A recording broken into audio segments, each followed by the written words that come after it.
Hi everyone, and welcome back to another Bork No Game video. Today's video is dedicated to the best gold stage, credits, and gear stage in the entire game. So let's go ahead and jump right into this. Go into operation right here under free contract. If you have unlocked task 3, there is no hard mode, but if you go here on 3 idols in the counter side, this is by far the best bang for your buck. 590 Eternium, but if you look here, you can get T4 gear from here. All right, some of the best gear in the entire game. You can get T5 molds from here, and not to mention this is going to give you a fat chunk of credits. You can see here I have 3.8 million credits because I've been farming this stage like crazy. All right, this is the good stuff. This is where you want to be, and these are the teams that I'm going to be running. The bare requirements to this stage is, I believe, like around level 70, because most of the units are level 70, but I like to keep it at level 80. You know, the first 4 units are the ones that really matter, and then the rest don't matter as much. All right, I only run 2 squads when it comes to this, and I don't want to run a stack operation, just so you guys can see how much it is at bare minimum when I run this. And this is by far one of my favorite stages in the game,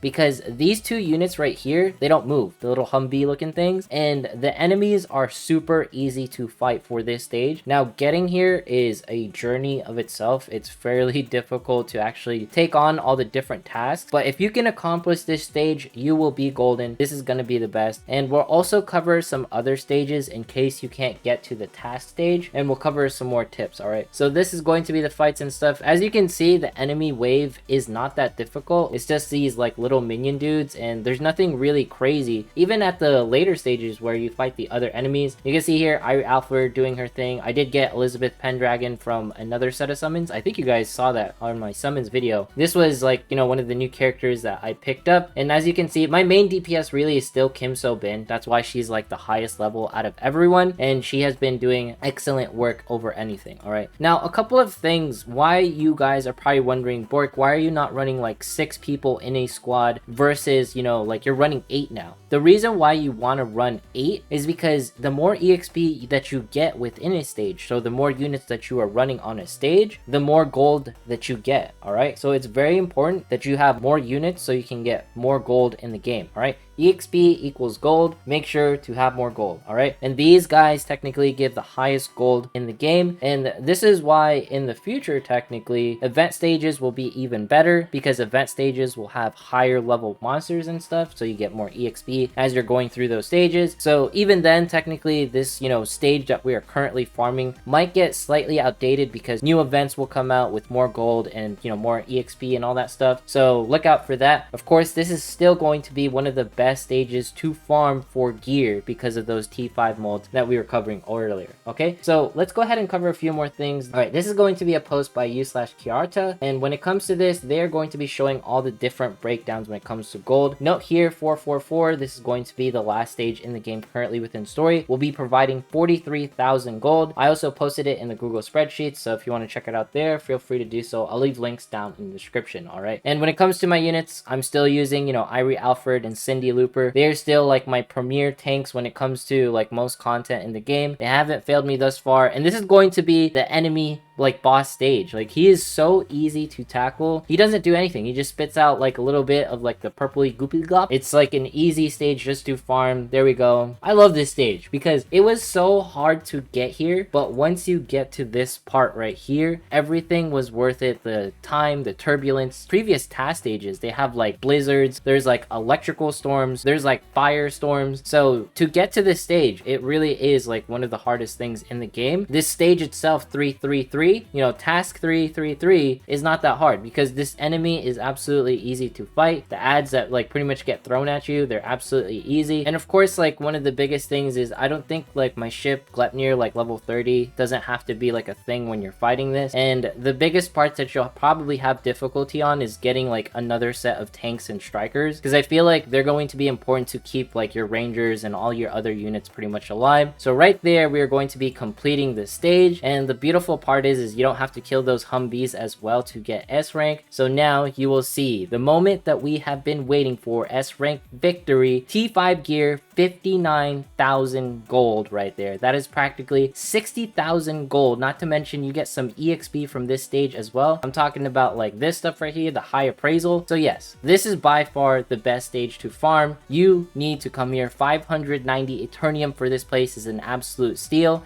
And of course you can do like stack operations in case you want to. And then let's go ahead and just like do this. Like if you were to use stack operations and you're wondering like where do you get these, I've showed it in a different video in my like dailies video. So if you jump into operations right here and then you go to supply operation, you go to covert ops, these are going to be some dailies that you can do. You get thousands of info for pretty much farming these stages, so make sure to do them. Note that the Eternium cost is quite high, justly so, because this is going to be a daily that you can accomplish, and not to mention you can get some ships. But let's go back and then jump into mainstream and talk about a few things. These are going to be the different stages on normal that I think are worth to farm based off of the situations. Now you don't have to jump into level like 33 like this area. You can definitely stick to level 32. I think this stage is okay to farm. Essentially the way it works is like this is like the sort of gold breakdown. It'll probably be like around 20,000, and of course this is with like 20% up. Just note that Eternium cost is much lower on the lower end stages, so there are some benefits to this. And the biggest part why I like farming these stages is because Claudia Nelson is here, so she's like the best like R-rated hero in the entire game. And then if you jump back,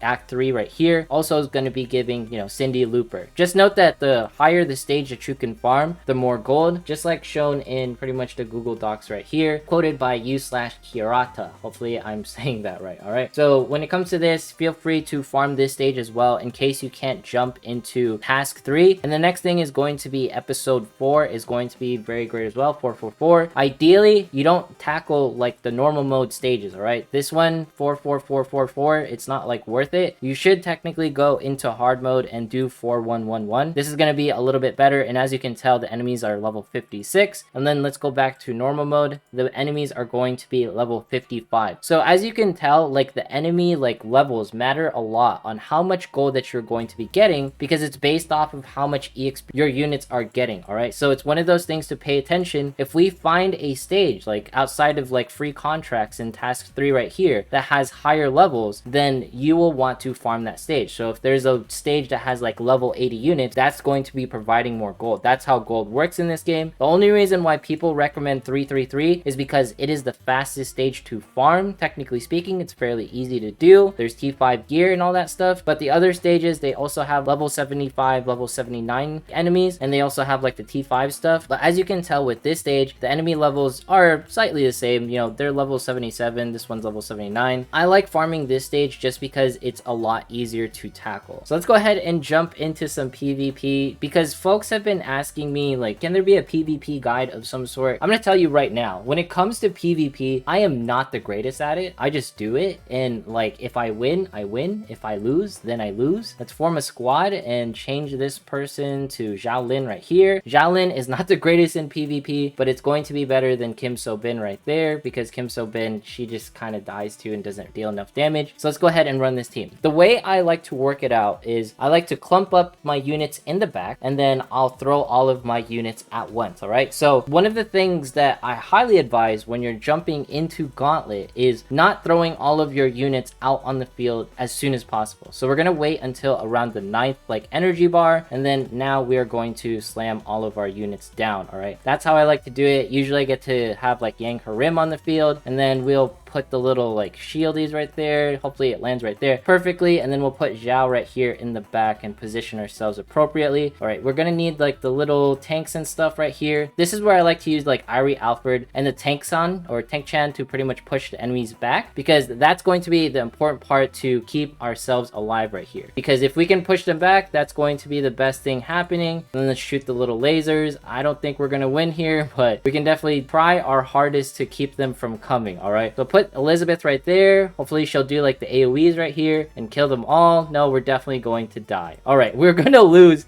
because I don't think I played it appropriately. Okay, Kyle died there on impact. Look, you win some, you lose some. It's really hard to do this real time, I have to say. It's more along the lines of being able to push your enemy back. That's my biggest advice when it comes to Gauntlet, and it's also about like unit spamming. If you get anything out of this video, please, please, please build up 2 squads and become capable of farming task 3, stage 3, episode 3. This is going to be the best. You're going to get lots of gold. And then if you jump here into the workshop, let's go ahead and check how many T5 molds I have. I have 27 thanks to that stage that I've been farming weapon molds and armor molds. So make sure to jump in that area, farm that place out, get all of the gear, all the stuff that you need in order to progress in counterside. Anyways, if you made it this far in today's video, consider subscribing, dropping a like, leaving a comment, follow me on Twitch, follow me on Twitter. Once we hit 20,000 subs, we are so close to that number, we'll be doing a giveaway. Thanks so much for checking out this video. Have yourself a fantastic day, and I will see you in the next one.